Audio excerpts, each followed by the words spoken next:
Nous allons suivre les tout premiers échanges à la Bourse de Francfort et pour ce faire, je suis en direct et en duplex avec Eric Seban. Bonjour Eric. Bonjour. Bonjour, je vous remercie d'être avec nous ce matin. Je rappelle que vous êtes trader, formateur et coach indépendant. Le DAX, Eric, qui lentement mais sûrement semble se diriger vers son canal historique, compris entre 14 800 et 16 000 points. Est-ce que c'est le sentiment que vous avez également, Eric ? Il en prend le chemin. Maintenant, est-ce qu'il va aller le rejoindre? Ça, c'est une autre affaire, puisque avant il y a de la résistance. Sur le graphique que je vous ai envoyé, j'ai choisi de le faire en données hebdomadaires parce qu'on voit mieux la zone qui avait arrêté la descente, temporairement bien sûr, mais on le voit, c'est une zone qui a stoppé la descente du DAX quand il a baissé. Ensuite, il est reparti plus bas, évidemment, et maintenant qu'il remonte, alors, évidemment, c'est logiquement un pullback qu'on attend, donc un arrêt, le support est devenu résistance. Alors, c'est assez curieux de regarder justement l'évolution des DAX chaque mercredi, puisque comme on est là, on peut la commenter ensemble. Là, on part ce matin à l'assaut d'une nouvelle zone de résistance, celle que je vous ai mis sur le graphique, 14 580, 15 600, 650 plus exactement. La semaine dernière, c'était un petit peu la même chose. On avait une zone de résistance qui était 14 000. Ça faisait 4 séances qu'on n'arrivait pas à passer au-dessus. Et puis, quand on se parlait au début de séance, en effet, le DAX avait été parti à l'assaut de cette résistance de 14 000 et avait fini la séance avec 500 points de hausse. Donc, ce matin, alors là, à l'instant T, je ne sais pas comment les choses évoluent depuis l'ouverture, mais à 8h, 7h30, 8h ce matin, on était déjà dans la zone 14 580, 650, excusez-moi. On est à 14 400. Et là, on est reparti un petit peu en arrière. Mais c'est le même scénario, c'est-à-dire qu'on part à l'attaque d'une zone de résistance qui a tenu depuis maintenant 4 séances, puisque mercredi dernier, on a fait le plus haut, avec cette progression de 500 points, on a fait le plus haut jusqu'à hier. Enfin, jusqu'à ce matin, puisque ce matin, on a affiché un nouveau plus haut. Donc, est-ce que l'on va vers une nouvelle extension? Est-ce qu'on va passer au-dessus de cette zone de résistance? Pourquoi pas? Est-ce que justement on va aller chercher ce canal historique dont vous parliez à l'instant? Peut-être, en effet. Peut-être que nous allons encore avoir 500 points de hausse ce mercredi. Je ne sais pas, mais la zone va être difficile à passer, ça je le sais. C'est pas une zone qui a été beaucoup travaillée en données jour. C'est une zone qui n'est pas encore très visible sur tous les graphiques. Mais elle est là et elle est assez forte. Donc le premier scénario que l'on peut établir par rapport à cette zone, c'est que on va repartir en arrière. Ça, c'est la logique première. Le deuxième scénario, c'est de latéraliser en dessous avant, peut-être donc une nouvelle extension. Alors, est-ce qu'on va passer au travers dedans aujourd'hui pour finir la semaine en dessous? Ça, c'est ça qui est la difficulté en ce moment, c'est qu'on a beaucoup de difficultés à établir des scénarios parce que sur les différentes unités de temps, on a des informations qui sont divergentes. Et donc là, pour le coup, c'est compliqué à quelques jours de pouvoir établir un scénario. D'autant plus qu'on a eu un rebond technique extrêmement violent. Est-ce que c'est encore un rebond technique en fait? La question est là. Si on passe au-dessus de cette zone de résistance, au-dessus de 650, en effet, on pourra considérer que le rebond technique n'est plus un rebond technique et que on aurait potentiellement, pas possiblement, potentiellement un retournement de tendance. Elle est baissière en ce moment, toujours pas invalidée, même avec ce rebond qui, encore une fois, n'est que technique. Si on passe au-dessus, là, on pourrait repasser en montant encore un petit peu dans une tendance haussière, donc on retournerait la tendance. Alors, est-ce qu'il y aura du relais? C'est comme à la baisse, je fais l'impasse sur le relais, parce que pour moi, les mouvements sont d'abord techniques. Alors évidemment, les opérateurs semble anticiper que le conflit ukrainien trouvera une fin proche. C'est sans doute ça qui fait le carburant. Il y a aussi beaucoup de spéculation qui se prend les pieds dans le tapis. Il y a peu de densité parce qu'en fait, si vous voulez, que ce rebond technique, ce qui s'est passé là, c'est que il y a des arbitrages qui auraient dû être faits. On a une volatilité. Le problème, c'est que la volatilité sur les options est encore très élevée. Elle était très élevée, elle est moins élevée, mais elle reste encore élevée.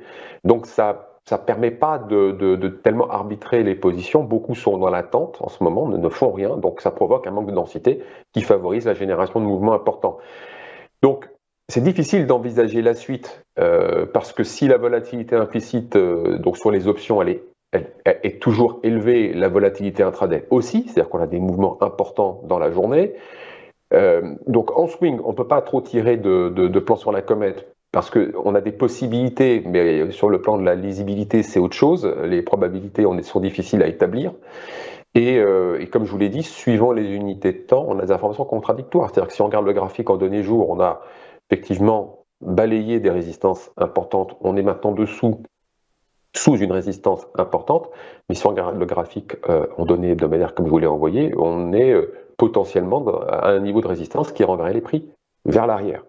Donc la suite est difficile à envisager également sur le plan des actions, parce que est-ce qu'on peut y retourner maintenant? On n'a pas eu de cette stabilisation, non. C'est le même épisode qu'en mars 2020. Pour l'instant, c'est le même déroulé. Donc pas de stabilisation, pas de double appui pour justement revenir sur certains dossiers. Bon, moi de toute façon, j'y vais toujours pas. C'est-à-dire que tant que les conditions ne sont pas remplies, je ne retourne pas sur les actions pour le moment. Il y a les critères, tous les repères ne sont pas là. Donc quitte à rater quelque chose, je rate, mais tant pis. Sur le plan des scénarios swing, comme je vous l'ai dit, difficile d'établir quelque chose de correct. Donc, si vous voulez intervenir sur les variations de l'indice du DAX, eh bien, le mieux c'est de le faire avec les options, parce qu'au moins vous avez plusieurs avantages. Le premier, c'est que vous donnez du temps à ce que le scénario se réalise. Donc ça, c'est déjà pas mal, puisque jusqu'à l'échéance, le scénario peut encore se réaliser, celui que vous jouerez. Baissier ou haussier, ça permet également de lisser la volatilité intraday et c'est pas plus mal parce que justement la volatilité intraday elle est quand même génératrice d'émotions qui ne sont pas forcément ce qui n'est pas une bonne chose lorsqu'on veut trader en intraday. Donc si on n'a pas une méthode solide, si on n'est pas aguerri sur l'intraday dans des moments de volatilité comme celui-là, il faut rester à l'écart des futurs, il faut rester à l'écart de l'intraday et plutôt privilégier les options. Alors les options, c'est aussi bien pour couvrir les portefeuilles, mais c'est plus le moment. Donc là, il s'agit de bâtir des stratégies qui permettent d'envisager soit la cassation de la résistance et puis une accélération haussière. Si on a un règlement du conflit, c'est ce qui va probablement se passer avec une meilleure probabilité que de repartir en arrière. En revanche, on est à l'abri de n'importe quelle on n'est pas à l'abri de n'importe quelle mauvaise nouvelle et donc de repartir également en arrière. Tant qu'il n'y a pas de nouvelles mauvaises nouvelles, c'est une bonne nouvelle en fait. Ok, c'est très clair. Du coup, vous avez l'air de dire qu'à court terme, quand même, la tendance est baissière. Oui. On va garder ça en tête. Je note aussi qu'il y a très peu de volume. Cette hausse des derniers jours s'est fait dans très très peu de volume. Du coup, ça semble finalement très friable en fait. Tout ça encore. C'est ça. Ouais, on est d'accord. C'est ça, c'est-à-dire que c'est moins de volume, parce que moins de personnes présentes, plus d'attentisme, parce que pas de possibilité vraiment de bouger avec de bonnes probabilités de réussite.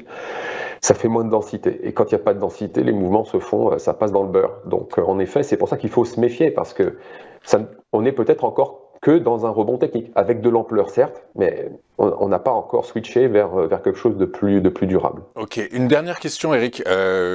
Ça fait quelques semaines qu'on se retrouve régulièrement tous les mercredis. Je me souviens qu'au début vous me disiez que la macroéconomie n'avait pas forcément d'impact sur l'évolution du DAX. Demain et après-demain, il y a des publications macroéconomiques, des PMI notamment, et de l'UFO, le sentiment des dirigeants. Est-ce que ça peut quand même en réalité faire office de catalyseur vers cette zone des 14 800 points, ou comme vous le disiez il y a quelques semaines, il ne faut pas trop compter là-dessus, on est vraiment sur de la géopolitique dure en fait. En ce moment, oui, c'est ce qui domine. C'est ce qui domine. Après, les informations que l'on va recevoir au niveau des statistiques, ça va être à la marge. Ça va peut-être déchaîner un peu de spéculation, peut-être, mais c'est même pas certain. Non, ce que je voulais surtout souligner, si vous voulez, c'est que rechercher des explications sur le plan fondamental dans les mouvements qui se produisent, c'est pas là-bas qu'on va trouver des raisons. Alors, on peut toujours trouver des raisons a posteriori, mais ce qu'il faut, c'est surtout analyser les graphiques sur le plan technique, sur le plan de chartiste principalement, et avec la connaissance justement des contraintes techniques qui s'imposent à chaque opérateur. C'est comme ça qu'on peut arriver à projeter les probabilités que le marché aille dans telle ou telle direction, pas en regardant les nouvelles fondamentales. Ça, c'est pour la prospective, c'est pour établir des scénarios. Après, vous avez énormément de gens qui, évidemment, alors avec des horizons de temps qui sont un peu plus longs que le mien, parce que moi, je travaille beaucoup en très très court terme.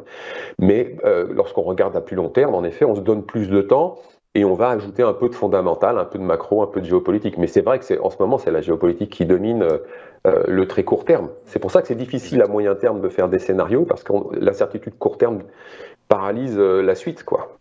Très clair. Merci beaucoup, Eric. Merci.